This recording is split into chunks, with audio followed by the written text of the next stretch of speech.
Retinoids can cause birth defects, so this is definitely an ingredient that you want to avoid. However, there are alternatives that you can turn to.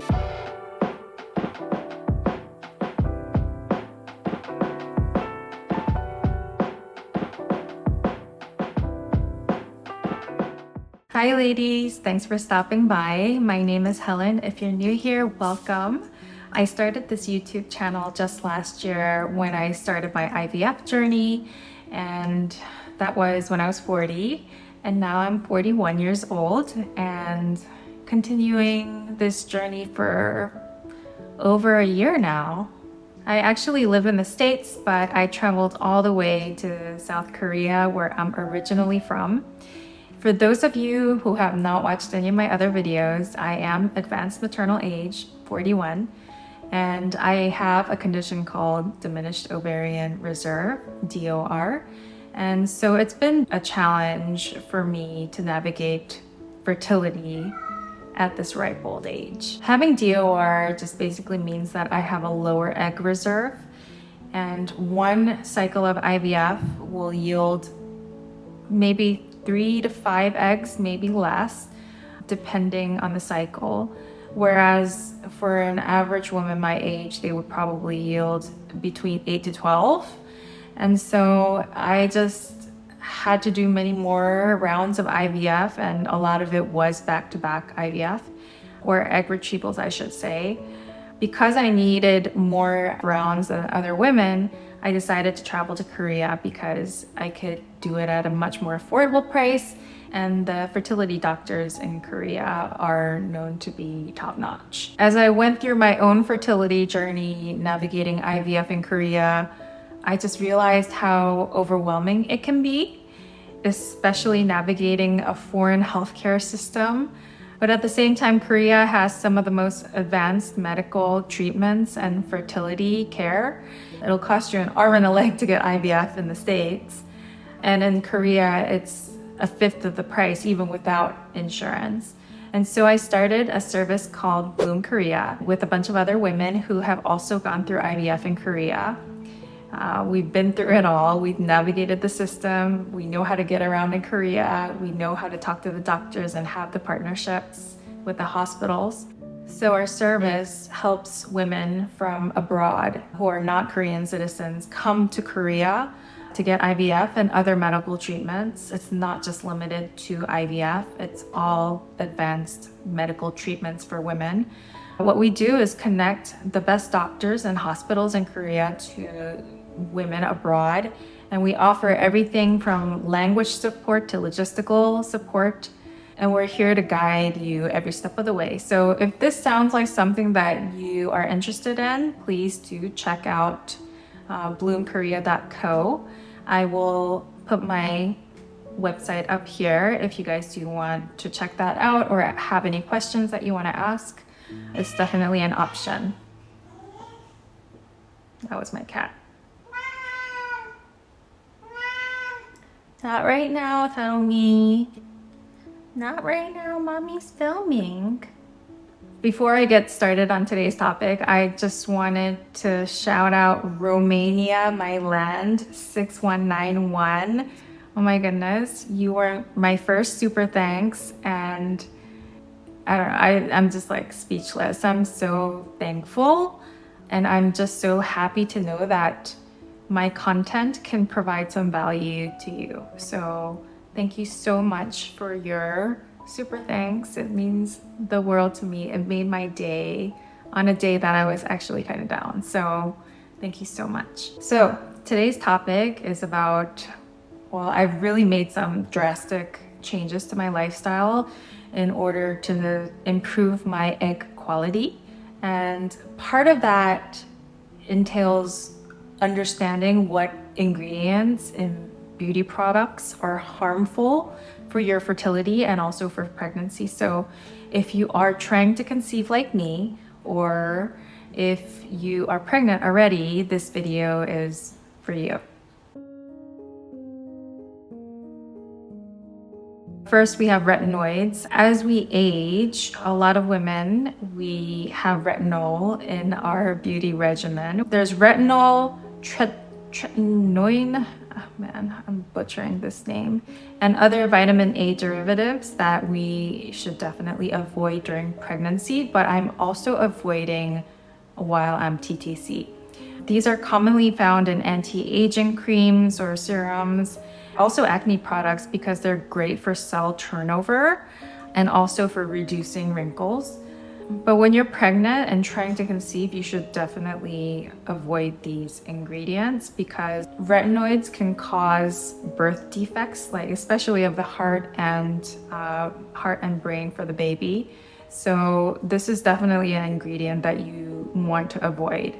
However, there are alternatives that you can turn to. There's an ingredient called bakuchiol that you can use instead of retinol.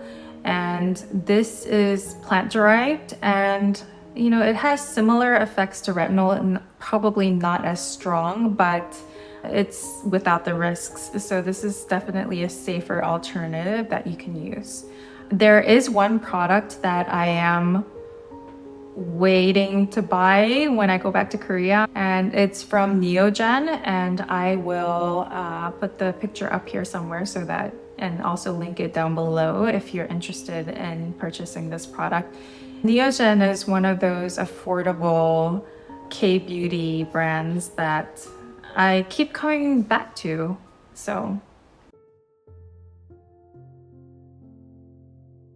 Next, I wanted to talk about some endocrine disruptors, phthalates, as well as chemical sunscreen. I don't know that a lot of women know that they're not supposed to use chemical sunscreen during pregnancy. Or, for me, I'm just trying to conceive, but I'm still avoiding chemical sunscreen. There's chemical sunscreen and there's also physical sunscreen. Stick to the physical sunscreen. Chemical sunscreens have really harmful ingredients like octinosate and oxybenzone, and those are definitely ingredients that you want to avoid. These chemicals can interfere with your hormones, and so it's definitely something that you want to stay away from even when you're trying to conceive and not only when you're pregnant. Physical sunscreen is the same thing as mineral sunscreen, so can get really confusing because there's so many different words to describe sunscreen, but there's chemical and then there's physical, which is mineral. Phthalates, on the other hand, are often found in synthetic fragrances and a lot of personal care products. You definitely want to go for products that say phthalate free. So phthalates have been linked to reproductive and developmental issues for the baby, whereas chemical sunscreens have been linked to lower birth weights and other complications as well. So the safer alternative is to opt for mineral sunscreen. The sunscreen that I use is from Delba, and this is also Korean. Let's see if you can see this. So this is the mild one, which is a physical mineral sunscreen, I should say. And it's SPF 50 plus and then PA plus plus plus plus. I have very dry skin and I noticed that sunscreen just dries me out, but this one doesn't do that, so I always get this one.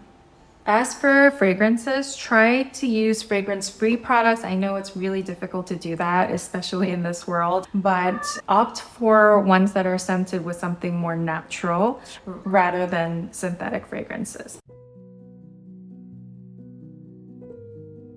So another cause for concern would be acne treatments. A lot of us will get acne during pregnancy, but even before, because even as you're going through IVF, I feel like your skin goes through a lot of changes. And so there are safe acne products and then ones that you should probably avoid. So you can use AHAs and BHAs, but in smaller concentrations just to be safe. For AHAs, I use glycolic acid for toner. I use The Ordinary, which I'll put up on the screen because it's in the bathroom right now. I also use lactic acid because it's great for exfoliating your skin.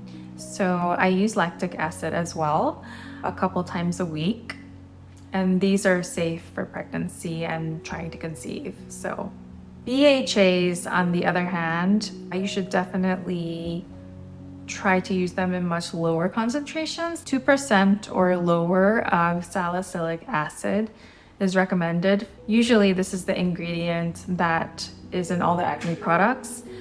I also have it in some of my products, but I avoid it altogether now because, it's just better to be safe than sorry. So definitely avoid any facial peels or treatments that have higher concentrations.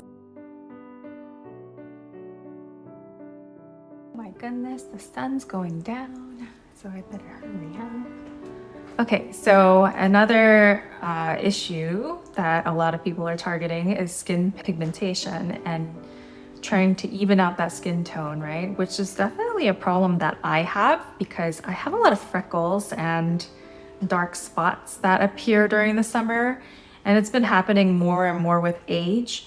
And there are certain skin brightening ingredients that you should definitely avoid. So hydroquinone is an ingredient that a lot of people use to brighten their skin because there's a lot of melasma that can happen and hyperpigmentation that can happen especially during pregnancy. And also as you get older, there isn't a lot of information on hydroquinone and whether it's completely safe or not. But the thing about it is, even though there's not a lot of data, what we do know for sure is that it gets absorbed into the bloodstream much easier than other ingredients, and it could affect fetal development. And so this is definitely a product you want to avoid when you are pregnant, especially. Rather than hydroquinone, I use vitamin C. I feel like it's the safest alternative for brightening the skin, fighting hyperpigmentation and melasma, and just kind of evening out your skin tones. So I use vitamin C every single day in the morning. It's my morning serum, if you will. I always make sure to use sunscreen when I have vitamin C on my face because your skin just becomes much more sensitive to the sun. But when paired with sunscreen, it just has this very strong shielding effect throughout the day. The vitamin C that I use is also from Neogen. I mentioned it earlier. It looks like this. And it's a 22% concentration, and it helps to brighten, vitalize, and hydrate the skin. One thing I noticed about this one is that it doesn't make my skin feel too dried out. I've noticed that a lot of other vitamin C serums do dry out my skin, but this one definitely doesn't do that. I think it's pretty gentle. And yeah, and it smells like burnt sugar, which I love. There are definitely a lot of other beauty ingredients that you should avoid. There's so many that I can't go through all of them, but I will put them up on the screen so that you can check it out. Maybe you can screenshot it and just keep it for your records. But the top 4 categories that I talked about are probably the main ones to avoid. So I wanted to make a few recommendations for some products that I use. I shared some of the products earlier, but here are just some pregnancy safe, fertility safe alternatives that you can use. This is kind of an indie K-beauty brand, and you can only find it in certain places, but it's called Osoncho Green Energy Essence Toner. So it's from a plant. It's from a plant called Hotonia cordata, and this plant basically helps to hydrate and refresh your skin. And there are little plant particles inside the toner. So it's like a toner / essence combination, and these particles completely disappear into your skin, and your skin just kind of drinks it all up. And so this is definitely a product that I love, and it works as a toner / essence combo, and eliminating another step is really kind of nice on my busy days. So I recommend this product. I actually will reach out to an online shop that sells a lot of these very nifty kind of indie Korean K-beauty brands. Okay, let me introduce you ladies to this online store called Duology that I get some of my K-beauty products from.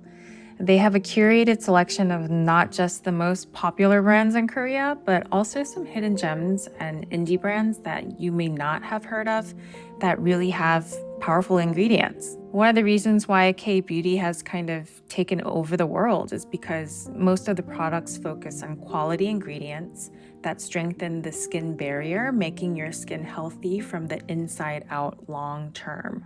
Kind of like Oriental medicine.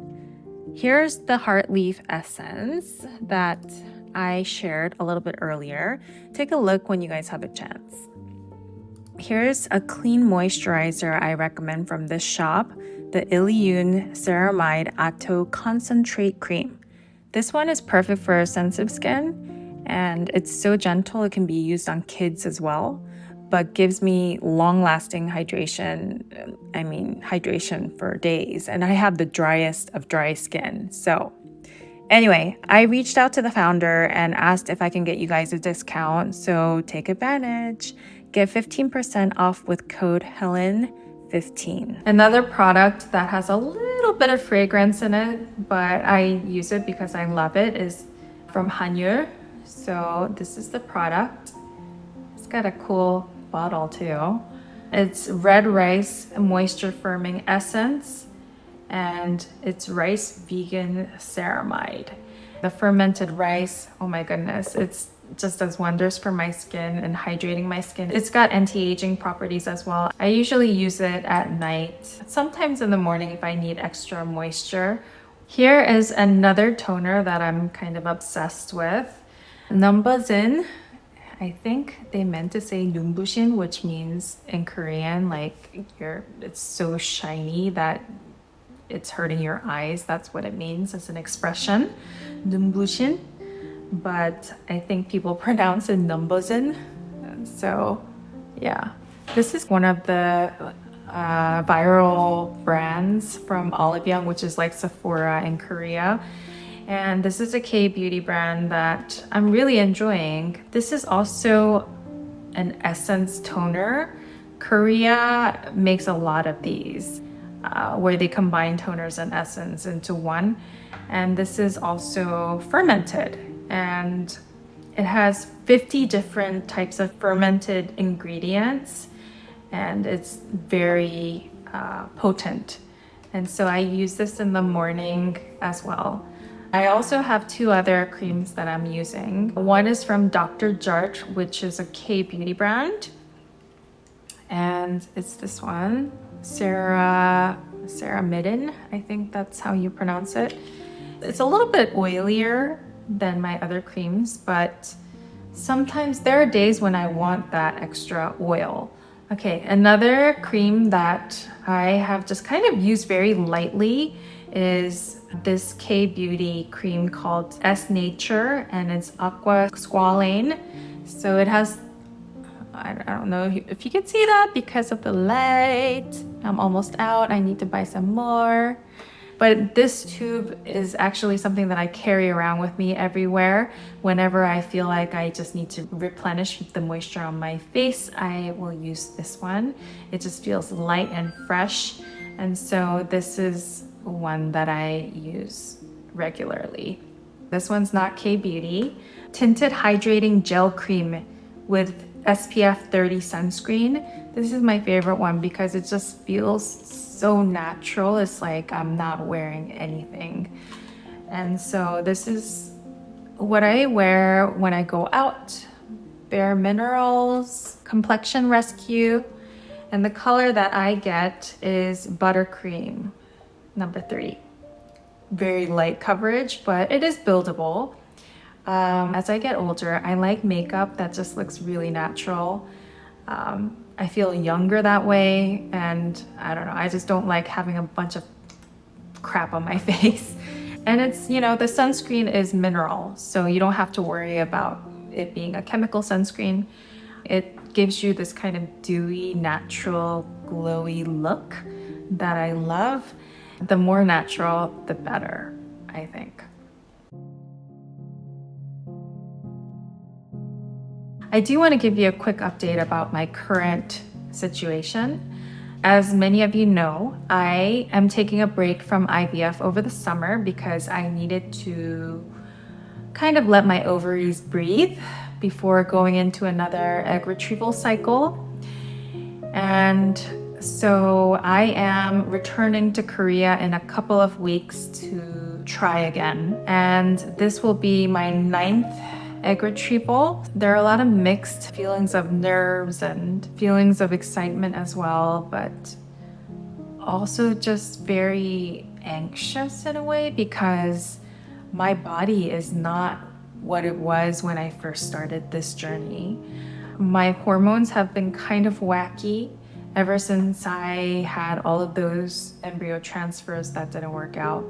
Like, for example, right now is when I should be ovulating, so my LH should be going up, but also my progesterone is going up. And I heard this often happens with women who are entering perimenopause. So that is definitely something that scares me. But at the same time, it doesn't mean that you can't get pregnant just because you're perimenopausal. So, I am still going into this with a lot of hope, and what I'm gonna try to do is optimize my body and just be as clean in my lifestyle as possible. And a couple weeks from now, I'll be in Korea. Another thing that I wanted to update you on is that my doctor, Dr. Lee, I've talked about him before, he is retiring all of a sudden, and he actually retired already. And when I found out, I was just I didn't know what to do. I have a new doctor that is less experienced than my previous doctor, but she's a woman and, she speaks English and she's a little younger. Maybe we'll be able to connect more. So I'm really excited to see what the future holds. My father told me a story, or actually reminded me of a story of my uncle who had cancer, and he had found this really famous doctor in Korea. Korea is really good for cancer treatments as well. So he found a really famous doctor there, but the doctor backed out at the last minute. I don't remember what his reason was, but for my uncle, that's, it's a huge disappointment because this is his life. It was a life or death situation, and it was a very difficult cancer case. But luckily, a much younger, less experienced, less known doctor under him jumped in and stepped in and said he'll take over and he's willing to try to treat him. And fortunately, this saved his life. Sometimes there's just divine interference, and God, I really hope that you're listening, and I could really use a little bit of that divine interference right now. So thank you so much for following my journey and being a part of it.